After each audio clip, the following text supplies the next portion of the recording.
Maseches Bava Metzia. Maseches Bava Metzia, Daf Samech Zayin Amud Beis, in the bottom of the page.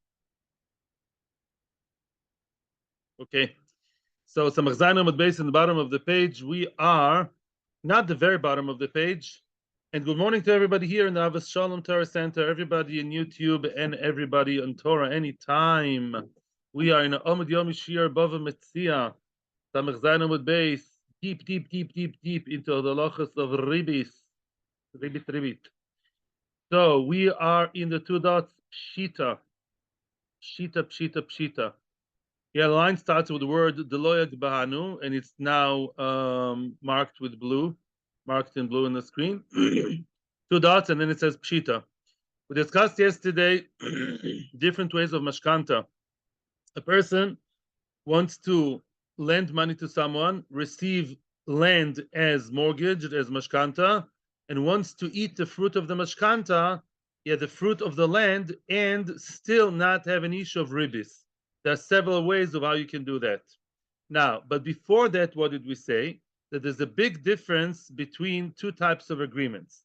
Agreement number one is the place is the norm. The norm of the place is the normal agreements are, even if they're not stated clearly, that if you come, you the lover, you the borrower, come to me, the lender, with money in the middle of the term, before the time is over, before the deadline, you come and you pay me early, then I will not accept it.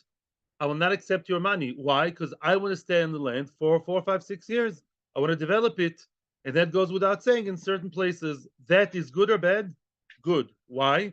Because that's considered as if he bought the land for a while, for that time, and the money that he rakes in and all the fruit that he eats are not considered ribis. Now, what about the other agreement? The other agreement, no. In other places, people, without even stating it, the norm, the social norm, the financial social norm is that once you come up with the money, you can surprise me on the spot and surprise the malve and tell him, hey, I'm coming with the money, get out of the land. And in that case, when the malve can be taken out of the land, removed from the land any given moment, that's more like a halvo. He didn't buy the field, it can be taken out, right? And what does he have in the land? He has the right to acquire the fruit, right? He has the right to get the fruit, as the Gemara does specifically say. The Tmorim, let's say, right, the person has the dates that fell off the tree. You pick them from the tree, put them on a budi, on a machzeles, yeah. Then they're still considered to be belonging to the Baal HaBais, to the Lover. Only once he's koine, you pick them up, then the parents are considered to be the Malvis, because he's not the owner of the land. He's a potential owner of the fruit of the land, right? That's what he's getting here. Why it's not a problem of ribis? We had several ways. We're going to discuss it again today. Thank you for printing the chart. Now, said the Gemara, pshita. One thing is simple and clear, not debatable. The asra de misalki. Let's talk about a place where the norm is, in other words, without saying anything, everybody knows that when you actually mortgage your land, you mishabed the land, it's misalki. What's misalki? The lova may kick out the malve from the land by paying earlier.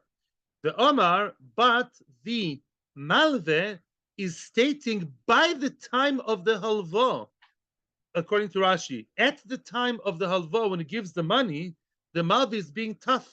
And he says, no, I want to go against that norm. Loi mistalakna. No, I'm not mistalik. Excuse me. My conditions are tougher than anybody else's in the area. Loi mistalakna. I'm not going to be kicked out of the land before X amount of years. Now, he didn't make a specific kinyan, but he made it clear, and he said, Loi mistalakna, I will, meaning it's like a condition. He says, I'm not going to leave that land, although everybody else does. My conditions are tougher and different, and I will not go out of that land. I want to invest here for at least 5 years. I have grand plans. So then, of course, he is right. He has the right to do that, and he doesn't need to do any extra kinyan on top of that, which means, Ha'ka'omar deloy mistalakna. It says, explains Rashi, if the person, by the time of, although the person, I'm going to sharpen it, even if the person didn't say a condition, only if, But at the time, he didn't say, I'm only lending you if you let me stay there for 5 years. The mere fact that there was what? There was money given. Land can be acquired with money, right? I gave you money, which is viewed as two things at the same time. I'm lending, but at the same time, that lending is also Kinyan. I'm acquiring the field by what? By saying I'm not leaving that place for the next 5 years, right? That alone doesn't need any extra conditions or extra kinyonim. That goes without saying. I just made clear, very clear, that my loan is only there if what? If I'm not leaving the land. However, Ella, what about the reverse case? What about if he's being extra nice and volunteering? The atra deloy misalki. What happened if it's just the other way around? Most other people in the area, reverse case, they're not mistalik. In other words, in most other people who lend money, they're not leaving the place for 5, 6, 7, 10 years, and everybody knows that. The Omar mistalakna, all of a sudden he's being super extra nice. The Malve is a nice guy. And he says, you know what? I'm lending you. Now he did not say if and as a condition. He said, I am nice. Balmidas, I just learned Musar yesterday. And I will leave the land before, once you give me the money, I'm going to leave the land. In a year's time, no, a year and a half, whenever you come, I'm packing up and going. That's what he said. Now, that's all very nice, big Balmidas. But now the question is, what happens if later he regrets? Do those words actually commit him? Do they actually oblige him to follow what he said? Not so simple. Mai, what's halacha then? The question is as follows. Explains the Ritva very nicely. Yeah, the Ritva says like this. Do we say, if you remember recently, we had the sugya called Ptumi Mili. Ptumi Mili means what? When I say something which is just a voluntary thing, something that works against my own rights, and I'm being super extra nice to the other guy, that's not something that commits me, that obligates me to do it, unless what? Unless there's a kinyan involved. In other words, maybe you need a special kinyan sudar, kinyan something, another extra chizuk reinforcement on that voluntary clause that he made, that he will be nicer than all the other guys in town, and he will be willing to pack up and go, says the Ritva. That could be Ptumi Mili, right? In other words, if the wrong person says it, you volunteer to do something, nothing commits you. I decide and I tell people, tomorrow maybe I'll go to volunteer and help the old ladies. Unless I commit and I sign and I say something that's a kinyan, it's not mechayev me, right? So too, here there is a tzad to say, the Gemara is debating. Maybe you can say what? You can say that Lamaisa, if he said at the time of the halva, I am behaving better, maybe that's mechayev. There was halva, right? There was a statement, I will leave the place earlier than anybody else. That could be enough. Because even though it's not a condition, Lamaisa, the words were said together with halva. The other side says no, because those words came from the wrong mouth. When a person is fighting for his own rights, that means he means business. When a person is being nice to the other guy, it's a voluntary thing. Maybe you need a kinyan, you need another reinforcement on those words and actually make a kinyan suda or something like that to say that you are going to leave the land earlier in front of Edim. Otherwise, it's not mechayiv you. And you can say and later on, when the loiva will come with the money 2 months later, or a year and 2 months later, you can say, no, I was just being nice to you. It's Ptumi Mili. Yeah, because you understand that was just a voluntary thing. I'm being nice. It doesn't necessarily commit me unless I'm making a commitment through kinyan. That's a question, yes or no. And the Gemara says there are two sides. Rav Papa Omar, Lo tzorich lemikra minei. Papa says no. The words of the person, even if they're said from the wrong direction, from the volunteering side, from the losing side, it's not just volunteering, he's making himself lose. It's more than me going tomorrow to Laman Achai to volunteer. He's causing himself a loss. In other words, it's like in a hospital, somebody wants to do some dangerous thing, or not in a hospital, I don't know. Somebody wants to go to some crazy dangerous trip or I don't know, amusement park. They make you sign. Are you really willing to lose this or risk your life? Yes or no? Sign the paper, right? The bungee jumping, I don't know exactly. I passed the age, yeah. But Lamaisi, that's the idea here. Are you really, really seriously interested in losing? You'll be in the middle of making an amazingly big project. The guy will come with the money, cut the project short. Maybe you need a kinyan for that to show you're really, really serious about losing, more than volunteering. So then Rav Papa says, no, The words alone are good enough, even in that scenario. You have to make a kinyan. Because you're causing yourself a loss, words are not enough, even if they're said at the real time of the halva. You need to make a kinyan, a special kinyan, specifically stating, maybe in writing, without writing, to say, I made a special chizuk for that condition that makes me lose the land. You have to make a kinyan, otherwise it's not necessarily serious enough. Next case. That is at the time of the alvo, according to Rashi. Machlokes Rishonim every step of the way here. According to Rashi, this has to be done when the alvo, at the same time, the same ceremony of alvo. Machlokes Rishonim. According to Rashi, no. Omar. Oh, now let me ask you a question, and that's the next sugya. There's a little aleph over here, easy to detect. Yeah, we're about I think 8 or so lines from the bottom of the page. Samech Zanu and base. Bava Metzia. Ezo Neshech. Now, every time I kept telling you, any given moment, right? The lover can come with the money. If it's a solak, yeah, ba'atar de salik. Hi, I'm coming with the money. Leave the land. Pick up. 5 minutes for you to go. Here's the money. In our place, that's the norm, and you always knew it. I'm giving you the money. Goodbye. Yeah. The question is, let's go into the details of how quick can that goodbye be said. Yeah. Omar.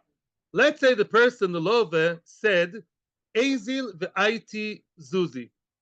It was very nice, the loive. He gave him a heads up, and he told him, go, please. No, Ezil, I will go. I will go, and I'll bring you the money.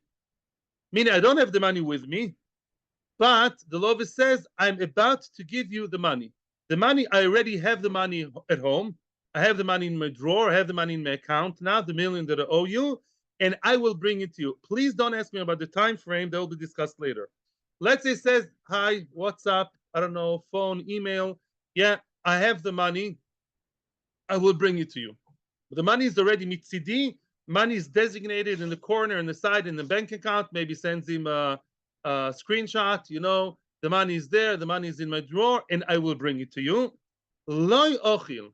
At that happy moment, the malve stops eating, which means the malve cannot now pick the fruit from the tree anymore, yeah, or even the fruit that's on the ground. Only fruit that he picked before and placed them in his basket or was magbia, they're already his. But fruit on the tree or even on the ground before they were nikne, he's not allowed to be koine. Freeze right there. Freeze right there just because you heard that the money is designated. You may ask how long, if the money is designated, it takes a week. We'll discuss it later. Now, however, Ezil ve'etrach ve'aiti zuzi. He gives him a call and he says, you know, I'm working on it. I'm toreach. I'm now in the process of, I don't know, making money, in the process of collecting from other gmachim, or I don't know, the guy's a schnorrer, collects in Chutz La'aretz, I don't know, and he brings zuzim. I will bring you the zuzim, but they're not yet ready in my drawer in my bank account. I'm in the process of making that money. Can you already force him to stop eating? Machlokes, surprise, surprise. Ravina Amar Ochil. Ravina says yes, you can still eat because that's too nebulous, that's too foggy, right? In other words, Ochil, keep eating until what? Until you really have real money there, right? No, you should stop eating already then. Wow. Which means, yeah, the hilchat halacha is loy ochil. Wow, wow, wow.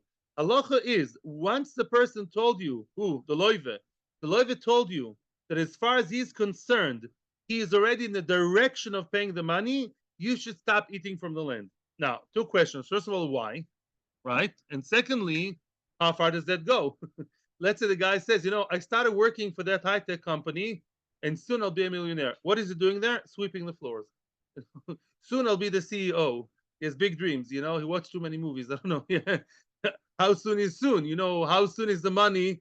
Yeah, between a cup and a lip, there's many a slip. Oh. So, first of all, on that, the Ritva says that, of course, if the fruit are about to rot, you should wait with the fruit. But if you see that guy's taking his time and the fruit will get spoiled, then no, you eat the fruit. In other words, that's a time limit. I can wait for you to bring the money if you're promised to bring it soon, as long as I am not losing. But if I, the Malva, am losing because soon you'll get me the money, and that soon I can feel already as you know, as a farmer, that those dates or those whatever, or the renters are going to leave the place. I don't know exactly in renters, but the Maisa, if it causes a loss, then no. Of course, the Malva has a right to eat the fruit. But if really the money came, if it's within reasonable amount of time, and the Malva will come, the loiva will come with the money before anything happens to the fruit, then those fruits should not be eaten. Now, why is it so? You may ask a question. Yeah, you may ask a question. Malva is right. The Malva didn't see the money. So if the Malva didn't see the money, why should the Malva stop eating? I'll tell you why. Because you need two for tango. The loiva on his side, Betzim is ready to pay, right? There's Malva and there's the loiva. The loiva on his side, Mitzido, is ready to pay straight away. It's just a technical detail between him and the money. I'm Toreach, the money is about to be there. I knew you're going to support the Malva. So now, mitzad the loive. Let me sharpen it for you. If I'm about to buy your motorcycle, and I'm about to make the money for the motorcycle, then it's shtuyot, right? I mean, okay, metaltel not bekesef. That's another problem. As long as the money is not in your hands, motorcycle is not mine. Let's say we decided that you sell it for money, right? Here's not the case. Who's the owner of the land all the time? The Lova. Very good. The Lova is the owner all the time, throughout. The Lova gave permission to the Malva to eat from the fruit. Why does he have that permission? Because he's deep in debt. Because he has no money, the Lova. Once the Lova has the money, the string already begins to detach. And he now is regaining the ownership he had all the time. The Lova is really the owner all the time.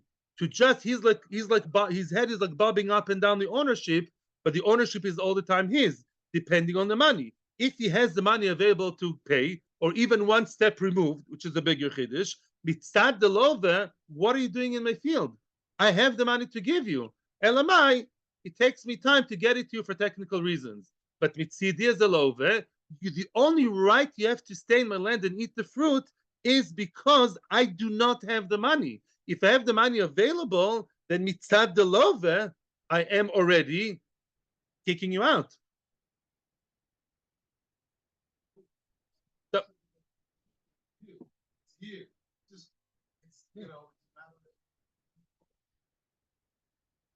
right. You're asking a good question about the opinion of Marzut Beder of Mari. You're saying if at the end of the day the money is not there in the drawer, the money is being toreach, then you're saying the loiva doesn't have the money in his hands, as far as we know. I hear the question. I don't know. I hear. Okay. Although it's Wednesday. Rav Kana v'Rav Pope. Rav Kana v'Rav Pope. That's why. Again, I'm repeating for the viewers. Although the money is not in the hands of the Malve, right? The Malve has now conceptually the ability to take the money. Once the Malve is able conceptually to take the money, at least in the first case, he should not touch the fruit. The fruit are there instead of the money. If the money is available to you, Mr. Malve, and I, the Love, am there, I saved the money, it's there for you, you have two options. With this hand, you can pick the Tmorim. With that hand, you can pick the money and take it. I'm not talking about the technical detail of who's going to drive to who. That's just a side thing. Conceptually, if the money is ready for you, then the fruit are not ready for you. You can't answer both chasanas. Elamai, the money is technically not by you. No, it's not like the mortgage or like buying a new house. Weiter. Avkana. Next. Okay. Rav Kana. Oh, Baruch Hashem. That's when you go. By the way, you're wrong. Also in the banking world, I know in Israel, when you owe the bank money and you send them a screenshot that there's money coming to you, even though they didn't see it yet, they treat you differently. Absolutely so. I don't know in America, in Israel, yes. If they're nice to you, fine, good. So they're more Gomorrah oriented. Rav Kana, I'm not making advertisement here for Pagi, but. Oh. Thank you. Rav Kana, next case. Next machloikis. Rav Kahana, Rav Papa, Rav Ashi, loy achli benechioso. Oh, I'm happy people have the charts in front of them. Thank you, Tzvi. Nechioso was not the very first, but the second case. It's the first case of that is kosher, even though it is atra de misalki. Yeah, nechioso means what? I think in the chart it's called BA or something, right? It's I don't have the chart in front of me.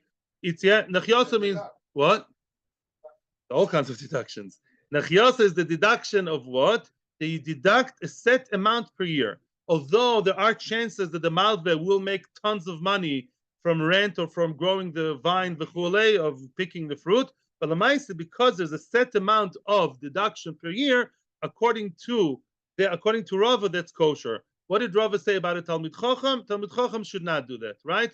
Because Lamaisa, there are gains here that can be really big. The amount that's paid is set, is like symbolic nominal fee every year. So it could be okay because it doesn't look like ribis, it looks more like a long-term payment, like paying in installments. But on the other hand, it does look like you made a lot of money, so it's good for the regular Joe Schmo like myself. It's not good for Talmid Chacham. He should be aspiring for higher, level. Ravina Achil ben Achyosa, Opa. Ravina, although it was a Talmid Chacham, Ravina ate ben Achyosa. Ravina would lend money to people, and Ravina, what would he do? Yes, he would eat the fruit of the land that's mortgaged to him with that same agreement on the Chiyasa. Well, Tosfos asks the question, excuse me, I thought Ravina was a Talmid Chacham. And you can't say Ravina argues with Rava, because if you follow the sugi before, Ravina was one of those who said that a Talmid Chacham should not do that. Ravina was involved in the previous sugi, Ravina and Ravacha. Says Tosfos one unbelievable thing. One pshat Tosfos says, in the first wide line of Tosfos, if you want to see, Ravina lo hoyarot little Hashem lasus atzma tzura merabanon. Ravina said, I don't want to be considered as a tzura merabanon to have the name, the glory of a tzura merabanon. I'm humble. And therefore, he didn't say I am humble, but he actually didn't want to, he really didn't haltzach of himself as a Talmid Chacham, as a tzura merabanon. Interesting. Even though it's a chumrah of a Talmid Chacham, to behave extra good, I'm just not holding there. That's what he was holding. Unbelievable. Because we know the Stifler says that, an aside, the Stifler says regular Avreich, which people see as Talmid Chacham, but it's not really Talmid Chacham, How should he behave? So the Stifler says, depends if it's a kula or a chumrah.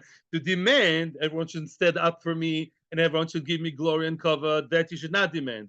But the chumrah, to behave extra well, extra good, so other people should not learn from you the bad things that you should do. Here Tosfos seems to be saying otherwise. Here Tosfos seems to be saying that if he doesn't hold his Talmid Chacham, he goes across the board, even l'chumra, right? That's interesting. There's a long piece on Ali Rabba about it. It's not so much interessant cook of Hashkafa here of Tosfos, because Ravina was real honor, but he really didn't think with Talmid Chacham. Now, other pshatim are, it's not Ravina, it's Rafram. Tosfos says there's another Giyas, there was another Amoira called Rafram, and he really was choylek. He just argued on that, and he says, I am a Talmid Chacham, and it's absolutely fine for Talmid Chacham to do that. The third pshat is that the Nechiyasa we talk about over here is another Nechiyasa, the Nechiyasa of Kitzusa. I don't remember which number it is, Kitzusa ben Nechiyasa. Remember that? Kitzusa ben Nechiyasa is better. For 5 years, there's one agreement. With Nechiyasa, I deduct. That's the second to last. It's before Suah. I deduct for 5 years and symbolically, and the next 5 years, they deduct everything. So that's better than the regular Nechiyasa, right? Because the gains are less. So it's less ribis. It's also more like arisus. It's set like, 50 for me, 50 for you. So that was a nechiyasa that he did. And that even a Talmid Chacham can do. Because it's a better nechiyasa. In any event, Ravina Achil ben nechiyasa. Continue the Gemara. Let's continue with the Gemara. Omar Zutra, my time at demand Achil ben nechiyasa. Really, what's the reason for the one, such as Ravina, why would he really eat ben nechiyasa? Does he have a source for that? Why does he do that? Answers the Gemara, what's the achuza?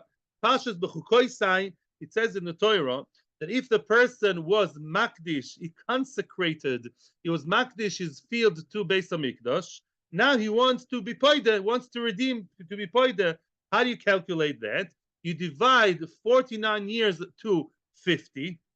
I mean what I say. The 49 years of the Yovel without the Yovel are divided to 50. To 50 kolim / sloim, it's the same thing, And now every year, let's say I want to be poida, every year is now worth 1 shekel plus a pundion. which is 1/48. Should be 1/49th. It's a question. Yeah, you divide 50 to 49. You have 1 plus 1/49th or 48, and that's the worth per year. In other words, it's a set amount that the Torah decided. If I have, let's say, 10 years to go, let's say I have my field, I was makdish my field, I want to redeem it back from Hekdesh. Don't talk to me about the Chomish now, separate story. So now what?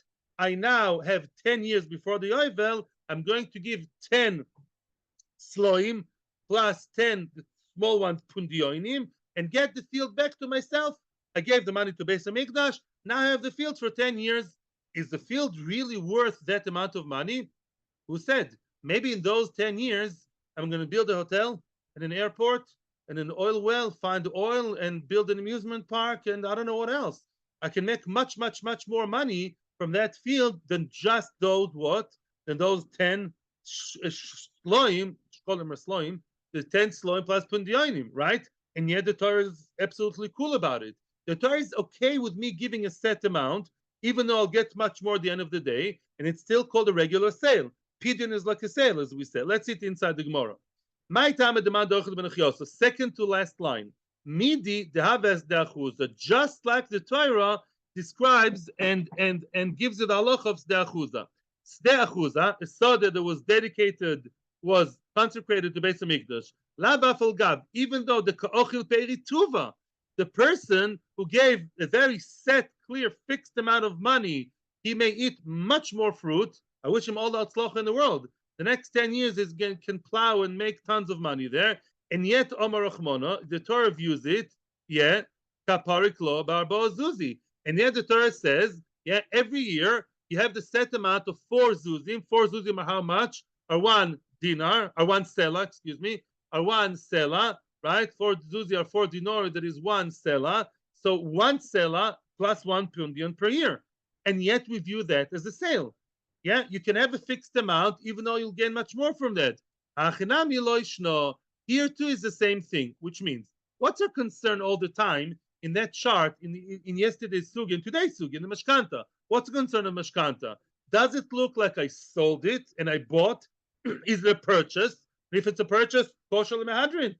I purchased the land, I'll develop it 1 billion times more. People do it all the time. What does big businessmen do, right? They buy an old little piece of land and all of a sudden they develop it beautifully. Developer, right?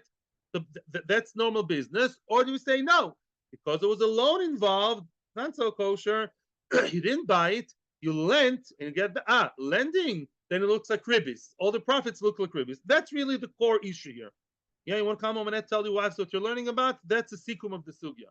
When somebody lent money, got the land as a mortgage, but is going to start developing it, making more money. When do we view it like a sale and it's kosher? And when do you view it like a halva and it's treif? Says now the opinion that allows nachyosa says, excuse me, look, the Torah told me nachyosa. The Torah told me that I can actually not deduct.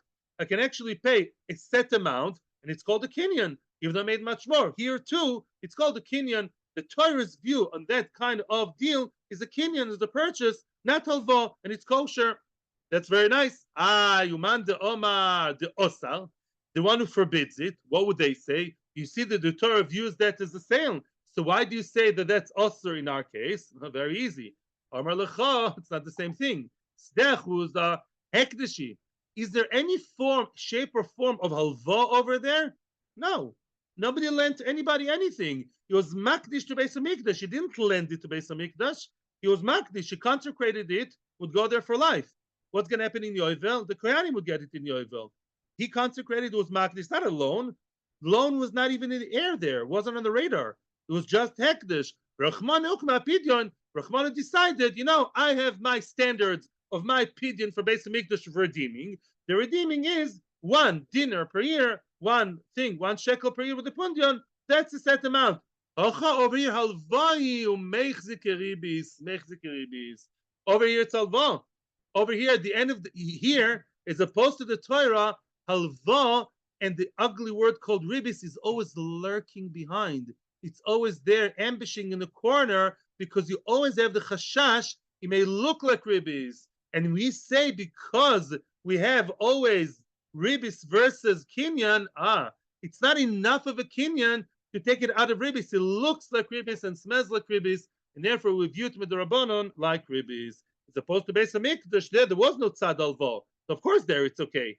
It's just a set price. That's a machloikas. Mashenka, the ones who's maker, they said no. He said, I don't care that ribis is there potentially. I only view it, keyhole vision, and I say this is a kinyan. It doesn't look like ribis, just like there it's not ribis, here too it's not ribis. That's a machloikas. Omar Avashi, yes. Right. Omar Avashi. We're going to see two statements now that Rav Ashi heard from the elderly old people of Mata Machsia. Omar Avashi. Omar Lisavi, the old people of Mata Machsia, the old Jewish people of the city called Machsia, here in B'Shemesh. Mata is the city. Mata Machsia, maybe it's over here. What did the old people tell him? Stam mashkanta shata. A regular mashkanta, regular mortgage is just 1 year. Yeah. In other words, the person who holds the land would hold it for 1 year. What does that mean? Lamai nafkamina. What difference does it make? What do you mean that the mashkanta is automatically translated, interpreted as being held by the guy for 1 year? The ochilashata matzi misalikle. If the person, the malve, was sitting in the field for 1 year and ate from the field of the year 1 year, then Mr. Lender can now kick him out, can get him out by paying. If he didn't sit there for 1 year, they cannot get him out of there. There are 3 ways to explain it. 3 ways in the Rishonim to explain it, and you guys will sit here through all 3. So Rashi says, as we explained in the tour, now the tour, going back to the tour, remember the tour? The tour said, like Rashi says over here, based on Rashi over here, that even in a place where, up until now, we had in our minds what? Before the tour. Some places, the Malva can be taken out of the land, once he gave him the money. The other place, no, he sits pretty for 5, 7, 8 years, as is normal, socially accepted, right? Okay, so what's this 1 year business? Where are we talking about? Where it is accepted to get him out or where it's not? 3 ways to explain that. One way is Rashi. Look at Rashi over here. Rashi says, the first narrow line. Even in the place where it's normal and accepted to get him out of the land, is that right of the lover to come with the money and say, hi, I'm here, okay, to make you happy, tzvi. He gave him the money, okay? Out. That is out, please, with a smile, okay, Balmidis. Here's your money. Nice seeing you. That is only after 1 year. The lover does not have the right to come within the first year, get him out of the land. I assume the idea is to let the malva enjoy the land for a reasonable amount of time. Maybe 1 agricultural cycle, 1 year of rent. I don't know. Actually, the Rishonim don't explain, but I assume that's it. In other words, your rights as a lover to come with the money and switch things around is postponed for only after 1 year. You can ask why, and it's good, but that's what the mainstream opinion of Halacha and Rashi. Now, the Ritva is the other way around. The Ritva says no. The Ritva says in a place where it can be kicked out, that's even after half a second. So what are we talking about over here? In a place where what? In a place where it is normally accepted to let him stay in the land and you cannot kick him out. So what's the worth of 1 year? Oh, let's say you're now a young businessman. We're not aware of the exact norm of what's going on, or let's say there is no specific time that people tell the person that they're going to stay in the land. In other words, we all know that the law cannot kick out the malve, but we don't know how long. Then the default is 1 year. You understand? Everywhere. Matamachs said, because it's in the Babylonian Talmud, so that became halacha. I mean, I don't halacha lemaisa, like the Ritva, but that's what the Ritva, and some say it's the Rambam is saying, and the other is showing him in that direction. The Ritva says no. In other words, the 1 year is the standard of those places that allow the malva to stay there and not be kicked out. So unless known otherwise, maybe some places is 10 years. Go find out. If there is no normal, then 1 year. Third is the Rashba. Not saying it's befush, it's mashma from the Rashba. Let's say there is no norm bichlal. Complete jungle. A new Haredi community in the Galil, I don't know, they just settled there now. There's no norm about mashkanta bichlal. Misalki or lo misalki. Complete jungle. In other words, there's no norm bichlal about kicking, not kicking. Then 1 year is a safe middle. Yeah, in other words, if there was no norm yet created, the Rabbanim didn't decide, the businessman didn't decide, that the 1 year is what you go for because, it gives rights to both sides. You can't be kicked out too early, but not too late either. That's the third shot. Okay. No, of course, if there was clear condition about 1 year or half a year or half a second or jubilee, then of course it's not a question. The question is when there was no amount of time mentioned, then the standard, the default is 1 year. Right there. Now, V'omar Ravashi. Says Ravashi another statement from the elderly of there. V'omar Ravashi, Omri Lisavi, the elderly of Matamachsia told me, my mashkanta, what does the word mashkanta mean? The shechuna gabei. That for him, the one who lives there, he is his own neighbor. What does that mean? The person living in the place in the mashkanta, who's there, the malveh, that's his shechuna. That's his place of dwelling, his place of vicinity. What? Lamanef kamina, what are you talking about? It explains the Gemara, Ladina de Bar Matzra. Wow. What's Dina de Bar Matzra? It says in the Torah, Vasisa Yeshua V'Atoy, V'Daf Kufches later on, and in many other places, above Kama, in all the Bavis. What's Aloch Bar Matzra? You have a piece of field, you have a field to sell. Who should be the first customer that you should offer the field to, and you have to halachically? The immediate neighbor. Yeah, exactly, the one bordering with yours, and that's Aloche. Now, let's say your land is mortgaged to someone who's not the real owner. He's the one who lives there. He eats the fruit and he's used to the land. He's not for a year or 2 or 3. He's now the person living there, and he is now taking and reaping the wheat, the barley, and he's the one building buildings over there. Now you want to sell it. You're the owner. You're the lova owner. You want to sell it. Who should you sell it to? Well, the neighbors all gang up on you and say, didn't you know the halacha? We're the neighbors. We're the first ones. Says the halacha, the first one is the one living there. Why? Because he's his own neighbor more than they are. He's mamish used to the place. He worked it, he tilled it, he plowed it, all 11 malachas of Shabbos. Yeah, he did everything. He's the guy. He's there. Because he's muchzech to be there, you may or may not like him, but Lemaisi is the one living there. Because he's the one living there, he has the right of way on top of, before the Zchus Kedima, before the neighbors say the Rishonim. I saw someone in Rishonim, I remember who says one. He's like a matzor from all 4 sides. Right? There's a question: what happens? Well, let's say 4 different neighbors. Who's the one who's going to get it? One opinion says divide all, unless you can come to an agreement. You have a big piece of land. You give to Reuven, Shimon, Levi, and Yehuda. Yeah, each one bordering. Yeah, from his side. Okay. In this case, that matzran is a super matzran. He's an ace card, and he's considered as if he's bordering on all 4 sides because he's mamish in the place. Who's the closest neighbor in your building? You're your own neighbor. Mainly he's the one to get it first. Ad kedei kach machlokas rishonim. Some rishonim say he takes ad kedei kach. They take it to machlokas. There are rishonim who say, maybe Ritva, he says that even if he sold it to a neighbor, he can take it out of the neighbor's hands. Wow. He sold it to a neighbor and not to the mal v'muchzak. Mr. Mal v'muchzak who's there can say, I'll take it out of his hands. I don't know the halacha, but we take it to that extent, the chashivus l'siteh shavatov, and calling him a neighbor more than the other neighbors. Okay, that's one more thing. Oh, what? That's provided he talks to the neighbor. Right. You get a lawyer to talk to the neighbor. Yeah. Weiter. Omar Rove. Oh, now Rove is making a triple statement, a statement with 3 parts, and that's going to follow us all the way down to the Mishnah till the end of today's shiur. Omar Rove.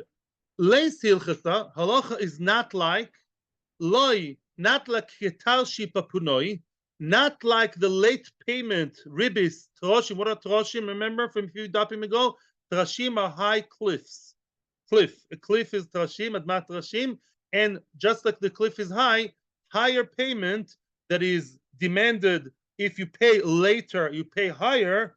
Sounds familiar, ribis, yeah. But sometimes we said it's okay. We're going to discuss it. Halacha is not like tarshi papunoi, and the Gemara is going to explain what that is. Veloy kishtar mechuznoi, not like the shtar of mechuza. We'll explain what that means. Veloy kichachirin ershoi, and not like the chachira, not like the. A chocher is not a sharecropper. We're going to explain what a chocher is. It's the person who The kids, it's a type of sharecropper of Narshoi, of the city called Narish. In other words, Rava is here to, I would say to bash, the Rava is here to disqualify and say halach is not like Papunoi, not like Mechuznoi, and not like Narshoi. And if you don't know what that means, you're in good company. The Gemara is going to explain each and every of those three. Ketalshi Papunoi. What does it mean, Talshi Papunoi? Ketalshi de Rav Papa, full stop. What is the Talshi de Rav Papa? That's good chazor. Takes us back a few dapim ago. Rav Papa was a rich man. It was a beer maker and a beer seller. Now, a few dapim ago, we said as follows. Rav Papa would actually do a nice service on his side to poor people. He would sell them the beer, the barrels of beer. He would sell it to them in Tishrei. Tishrei is when it's cheap. And he would tell them, take the beer now, take it home. For Rosh Hashanah, Metzia, Yom Kippur, Sukkot, enjoy it now, pay later. When will they pay him? They'll pay him in Nisan. In Nisan, in half a year's time, you learned my emotions. Yeah. In half a year's time, in Nisan, it will be more expensive. Hopefully, but then you'll make more money. Yeah. So you pay me the higher price of Nisan in Nisan. Okay. Now, is that okay or not okay? Rav Papa said, I think it's okay. Why? Because first of all, I didn't offer them the option of paying now, only the option of later. We said that could be okay because we didn't gauge ribis against the earlier payment. And secondly, I'm not making any money on that. I'm a rich guy. For me, it doesn't make any difference. Plus the fact that the etzem, for me too, to keep the barrel now until Nisan, it doesn't go bad. Why do people want to sell quickly? Either they need the money quickly or they want to get rid of the schayra. They need room in the machsan, going bad. Rav Papa says, no, I'm absolutely clean. I'm an Amoira. I'm Rav Papa. And what? And I'm not gaining anything at all, but then paying me more later. It's CD. Yeah, I could actually leave it for half a year and they would pay me the higher price later, and I could leave it by me too. The fact they're taking it now, I'm not gaining by that. I'm not making any money. It's CD. What's the high price I'm getting? The high price of Nissan. Good. I'm getting that anyways. The difference is by them. Instead of them taking it in half a year's time, they're taking it now. I'm doing them a favor because they're taking it earlier, and I'm waiting very nicely for 6 months for them to pay. So that's not ribis. Says the Gemara, no, Rav Papa. We argued and disagreed with Rav Papa. Why? Because we said ribis always has two sides. Remember that. Ribis is neshech and tarbis. There's you gaining and you don't gain, and there's them losing. Why are they actually not losing? Why are they gaining from paying later and taking now? They be'etzem, and they are losing from paying more.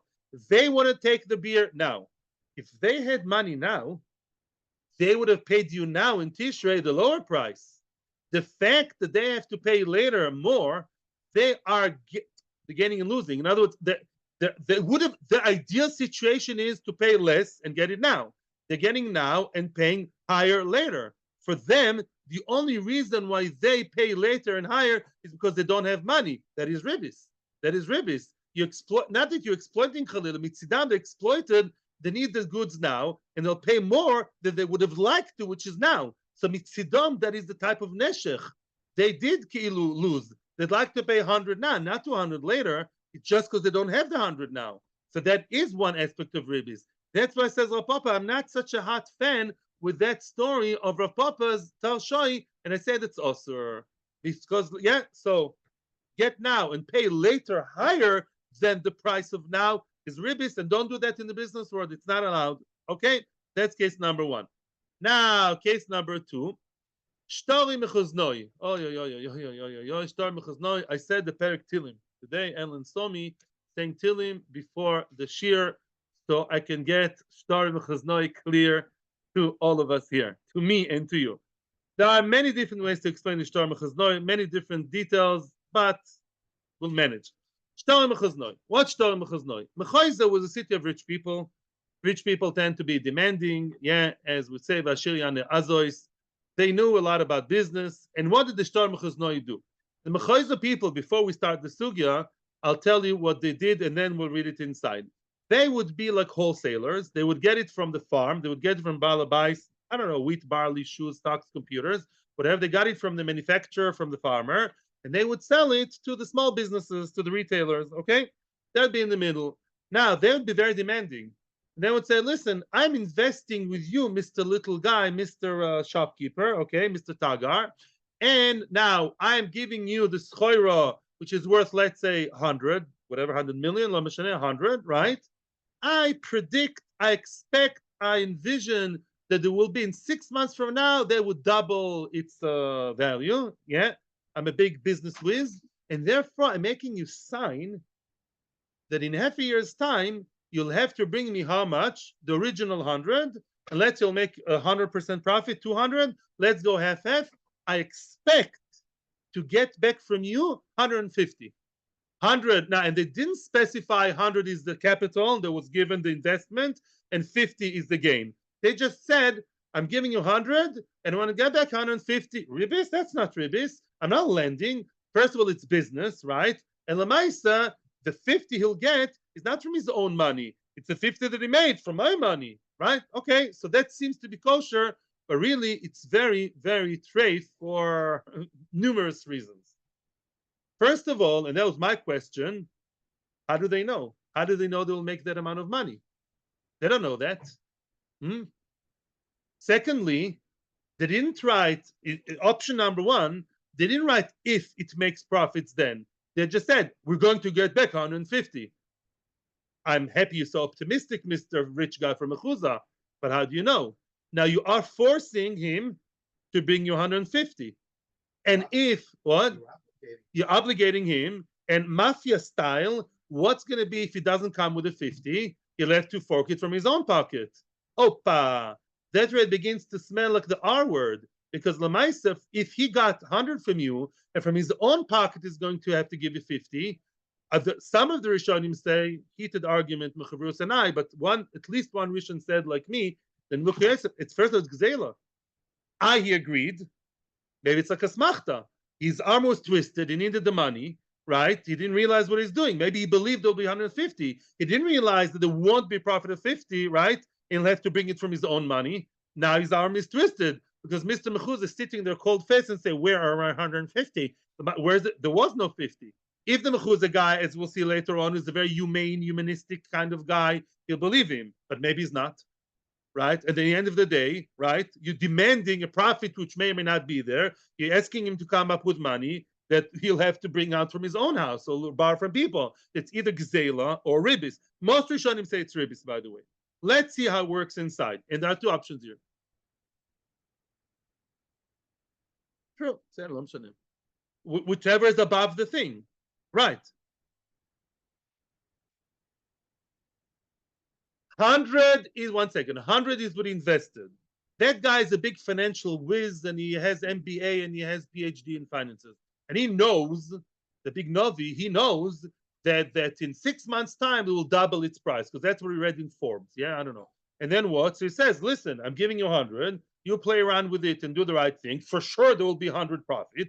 I want half of it. So I want 150. Now he lumped it together. The whole thing is one lump sum. Let's see it inside. What is this business? Yeah, explains the Gemara. Yeah, the zakfile leravcha akarna. The revach and the keren, the profit and the capital, they lump it up together.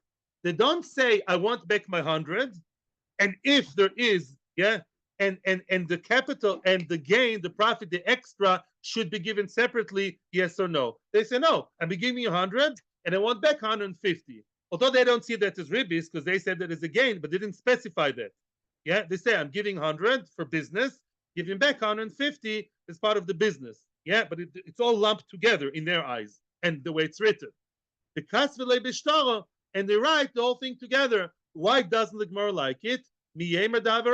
Who said there will be a gain?